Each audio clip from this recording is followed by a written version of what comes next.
Together we can mobilize a global mission force to finish the task. This is your tribe.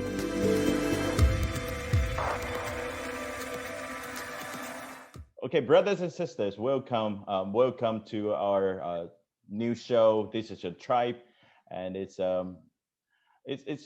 such a privilege to have people mobilizers around the world to be on this show and talk about our passions and talk about the work God has been doing everywhere around the world.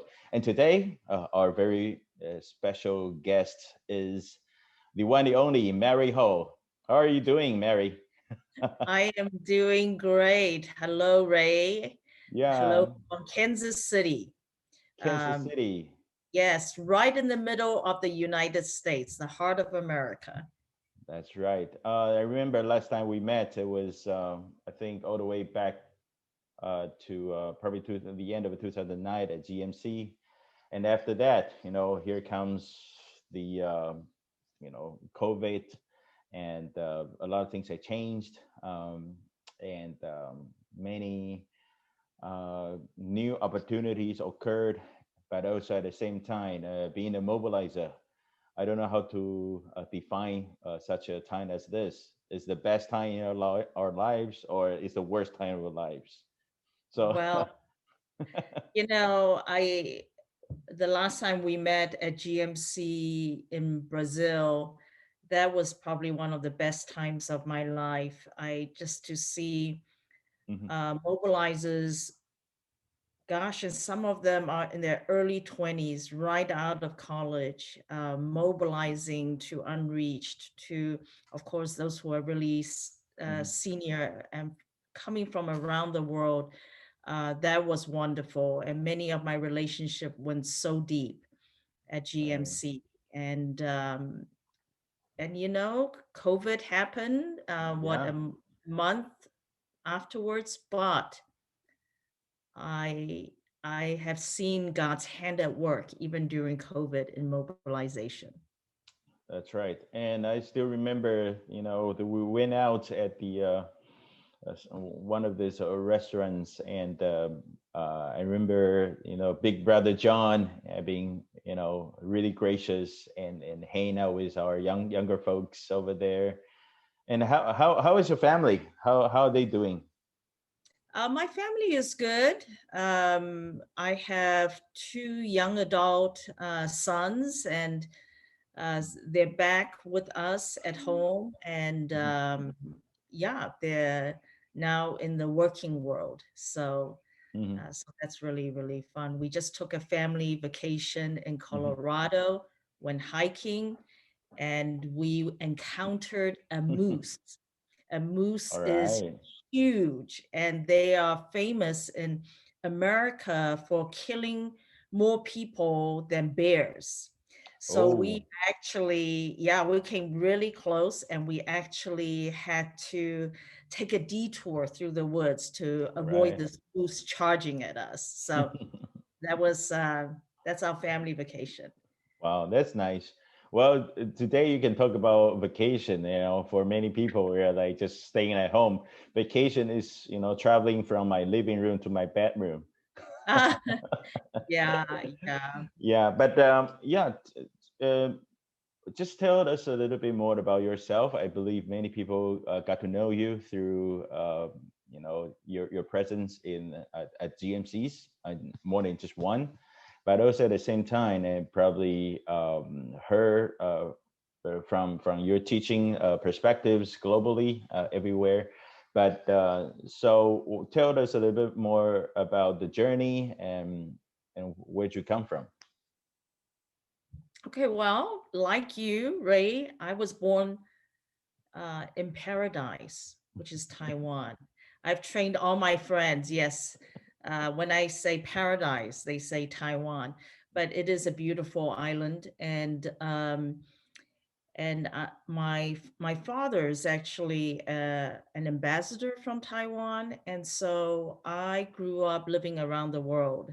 So even as a baby, I was in Philippines, Then we moved to Swaziland, which is now Eswatini. So I had my primary school education in Swaziland, and then I had my junior high and high school education, New Zealand. Mm-hmm. Came to the States at 17 to get my college degree, but Mm-hmm. spent my summers in Indonesia.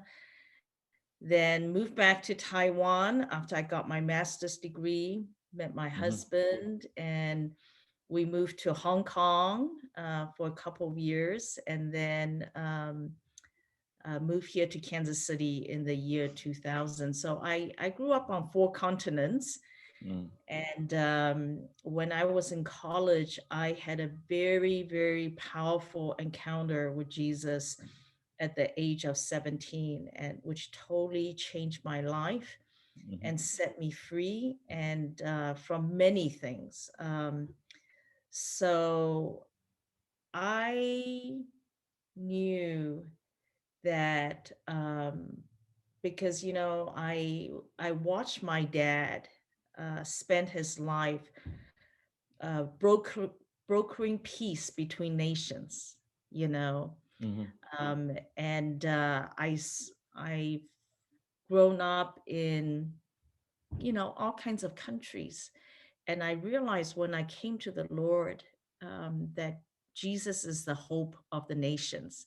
Mm-hmm. Diplomats can try, and that's wonderful, and they can be peace talks and all Mm-hmm. that, but ultimately, Jesus is the solution Mm-hmm. to transforming individual lives, cities, and nations. So the Lord spoke to me and said, "I've raised you in the nations for the nations." Mm-hmm.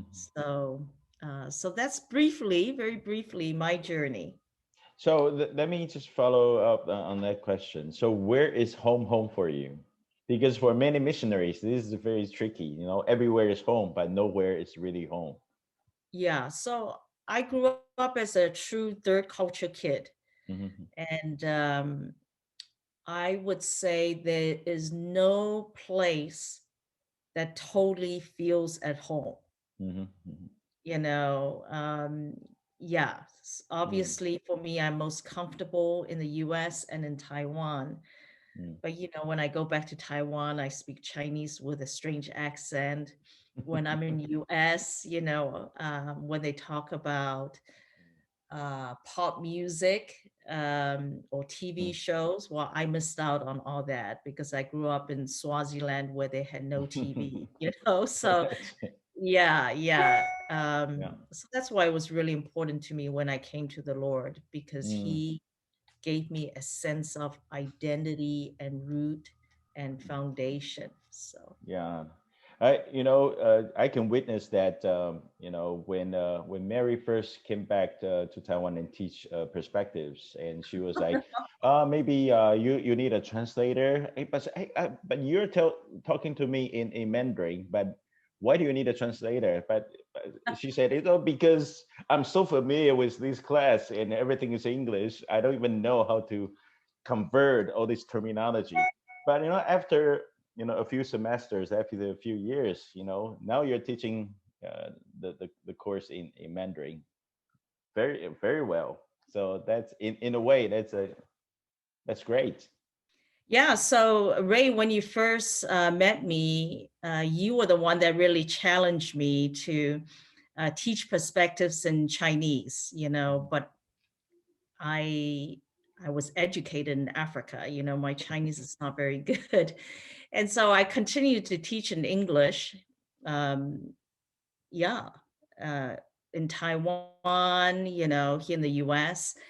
But in recent years, the Lord really challenged me to start teaching in Chinese. And one of the things that came out Mhm. of our GMC in Brazil in 2019 was I was sitting there with Rudolph and Isabel Lee, Mhm. and we really dreamed about launching the first Chinese speaking perspectives here in the US. Mhm.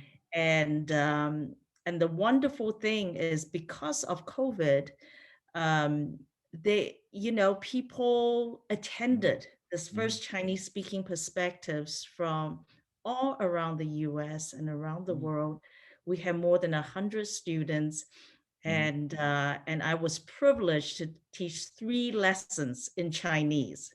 Taste of Perspectives, lesson 4 and lesson 9. And I had to practice so Here's hard. a lesson 9. I know you're going to talk about it, but lesson 9 Yeah, is right here.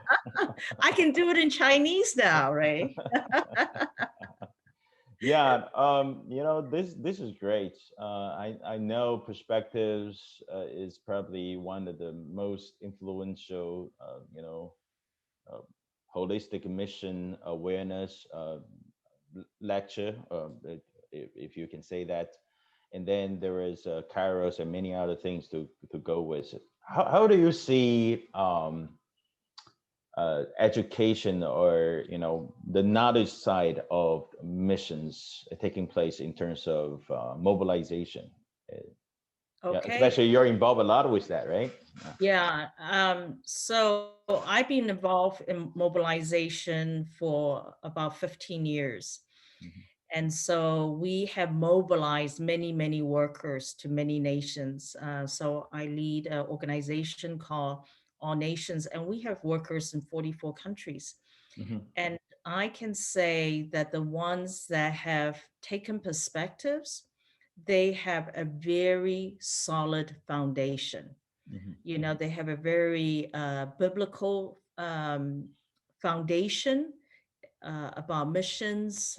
They understand what God has been doing throughout the history, Mhm. the history of the church. They understand strategy. They understand culture. So I think it's very important because it gives them Mhm. a solid foundation. Mhm. Yeah. So, but for many people, they will say, well, the mission field is just a flight tickets away. We once you're ready, it's not about how much you know.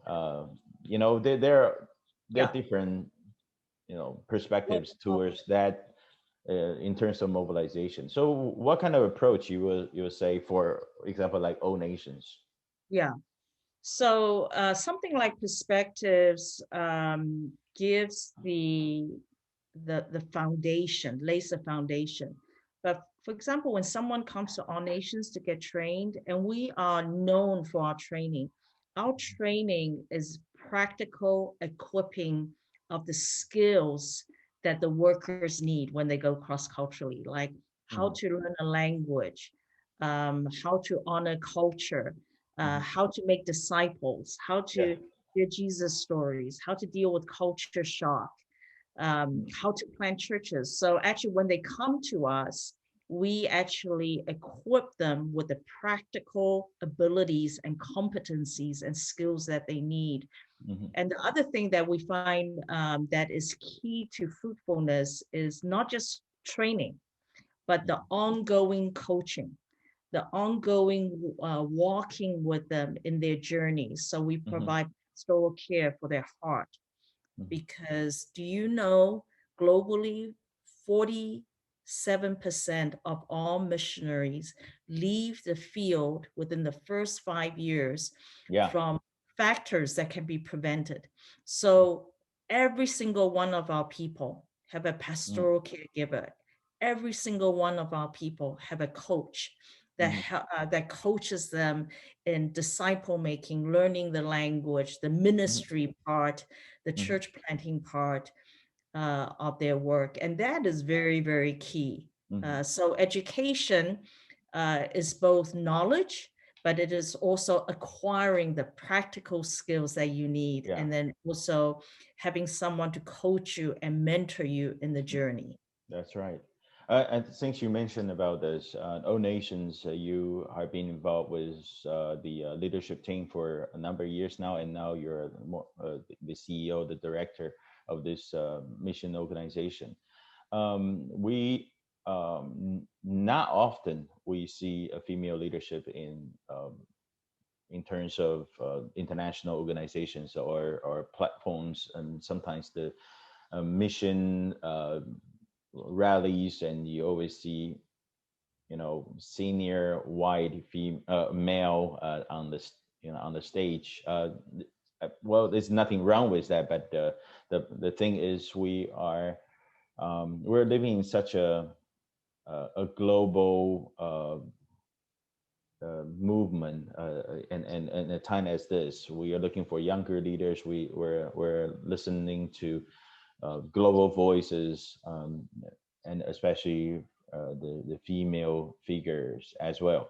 So, what's your takeaway as a female, as a leader, and also as an advocate for missions? Um, so I just want to hear from you, and I think that will be very precious for many. Well, I think, Ray, as probably most of us know, um, 2/3 of the global mission force, 2/3 is actually women. So God has been mobilizing his Hmm. women to some of the hardest and darkest places on earth. Hmm. Um, yeah, can you imagine? Well, if we talk about missions, we're talking about 2/3 I would of. say more than that. I would say three quarters. I was, Yeah, because sometimes husband, wife, and single ladies, and there are more. There are more. yeah. So, and women have gone to some of the most dangerous places. They've gone to some of the hardest places. So I feel like because missions has so many women missionaries, it is inevitable that there will be women in leadership in missions, and because it reflects missions. For me personally, I believe the Lord gave me favor and Hmm. raised me up to leadership. I have not sought it, but leadership is a spiritual gift in Romans 12. It's one of the spiritual gifts, and it says, "Let those who lead diligently." So to me, what it means is whatever God has put before us, we be diligent about it, and then the Lord is the one that opens the door. I personally have been very, very blessed because when I joined All Nations is founded by Floyd McClung, Floyd and Sally McClung, who are one of the international leaders of YWAM. And they really believe in women leadership. Floyd is someone who walked the talk, and many of the key women leaders in missions today were encouraged and mentored by Floyd. And so I feel I was just really, really blessed to be in an organization that was founded by founders who sow the DNA Hmm. of women in leadership. And personally, I believe in both men and women in leadership. I believe in diversity, ethnic diversity in leadership. So, so So, feel I'm mhm. very blessed. The other thing is I was raised by a dad who said to me, "You can be anything you want to be." And in his own field, he raised up many women leaders. And then Mm, I'm blessed to be married to John, who always said to me, "You were born to be a leader. You need to go and pursue your doctorate in leadership. Um, mm, and God has called you." So I'm very blessed, to have mm. people around me who really encourage me, many women friends who have encouraged me Yeah. as a leader. So, following that up, I have two questions. It's not actually a question, but I just want to hear from you. Okay. Number one is, what is a niche? What is a special uh, gift that actually the female leadership can provide, uh, more than the male leaders? Okay, that's one. But number two, how do you as a female leader in international organization, how do you encourage others and the emerging leaders and the upcoming younger ladies and others, and they can actually pursue who they're destined to be, if that's their passion, or they want to contribute more in that capacity. So number one is, what is your niche? Number two is, how do you encourage others? Yeah, well, I really believe that women leaders should lead um, as a woman. Okay, Mhm. to not try to change their leadership style to be like men, or to try to compete like men. I believe God has given us a nurturing side, a soft side. We're obviously the fairer sex, right? So we love beauty, and so I would encourage women to develop the feminine side of them, the Mhm. nurturing side, while acquiring all the skills that's needed for leadership. For Mhm. example, strategic planning, Mhm. innovation, uh, casting vision, communication skills. I would encourage them to develop all those leadership skills they need, Mhm. but to really also tap into the nurturing heart that God has given us, the love for beauty, the love um, to tend to others' needs and care. And research has shown that women tend to love a more participative style. Mhm. They tend to like styles that focuses on developing people's individual gifts. Mhm. They care about individuals. So I would encourage women to really develop Mhm. um, both the feminine side of them, as well as all the leadership giftings that's needed. That's nice. So, as a mission sending agency, well, we're talking about all nations. How do you consider the importance or not, of working together with others? Sometimes there are often tensions between missions and churches, and between different organizations, different networks, um, vocational missionaries and the lay people. How do you see how do you see that can come together and working together? Since we're a network, so-called global mobilization network, it requires a lot of you know passion and desire to work together. And but so during in your leadership and your from your position, how do you see that?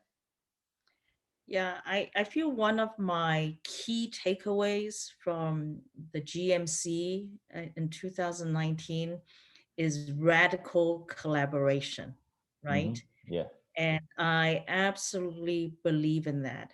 We are living in a time where, um, as of 2020, 67% of all the world's Christians are in the Hmm. global south. Hmm.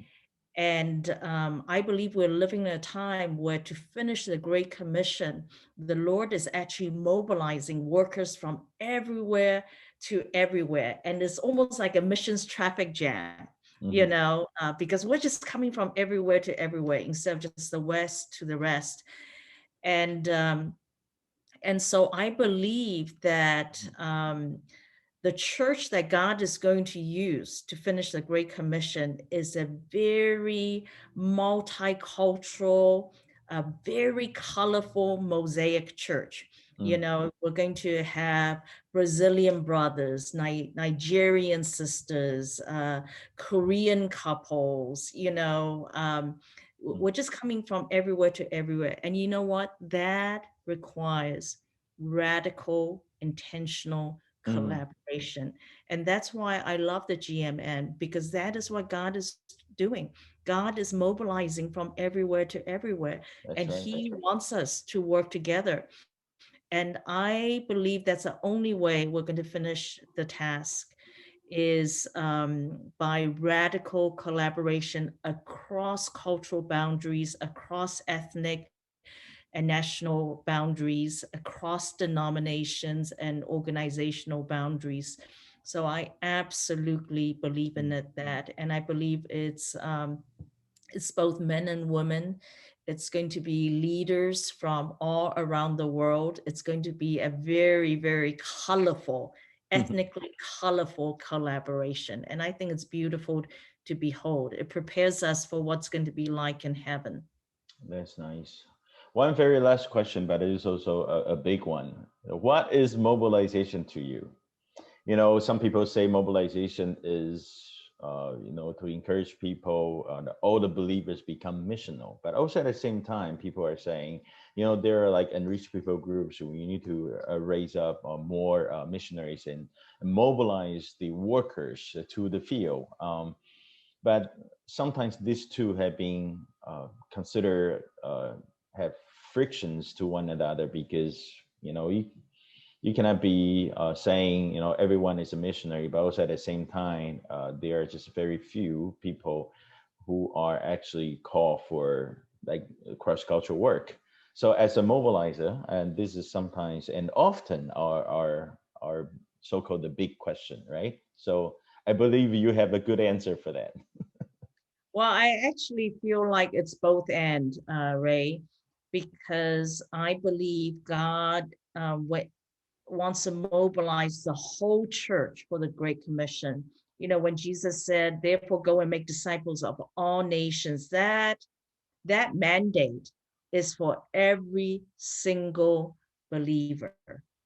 Hmm. And I don't believe the Great Commission is for the special few. It is for everyone. Everyone needs to be part of the Great Commission. But our role in the Great Commission is different. God calls some to be goers. God calls some to be trainers. God calls some to be senders, to be intercessors, to Hmm. be prayer warriors, to be caregivers.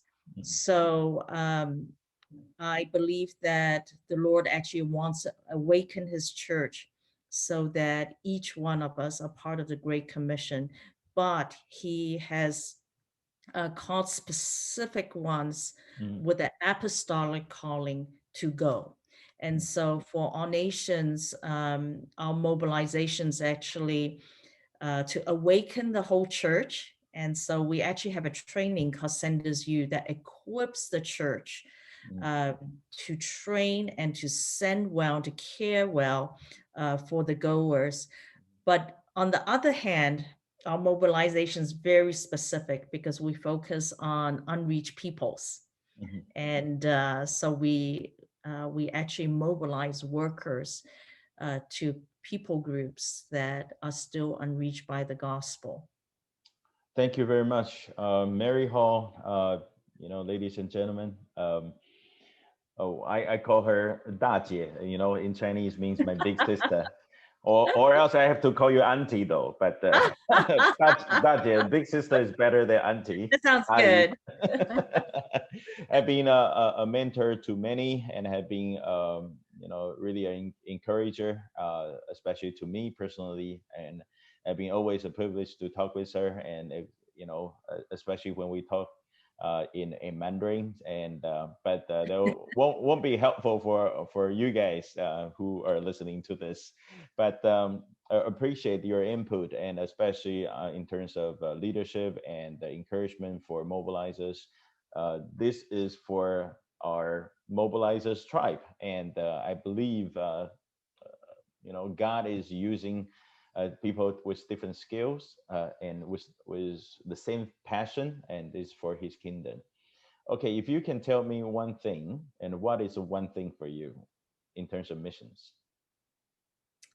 Um, for me, it is all about worship. Okay. It is all about Jesus being loved and known and worshiped. I feel like that has to be our main motivation. Mhm. That the Lord's name is glorified and lifted up from the rising of the sun to the setting of the same. Because if we just focus on the mission, we often get tired, and sometimes there's setbacks, and sometimes there's trials. Yes. So while the mission is important, I believe that our eyes needs to be, yeah, on the worship of Jesus Christ, and that's the only thing that's going to get us through hard times and hardship, and ultimately, right, we want to see um, people from every tribe, tongue, and nation worshiping God around His throne. So it is all about worship. Thank you, Mary, and thank you for everyone who is watching this. And we will see you next time. This is your tribe. This is our tribe.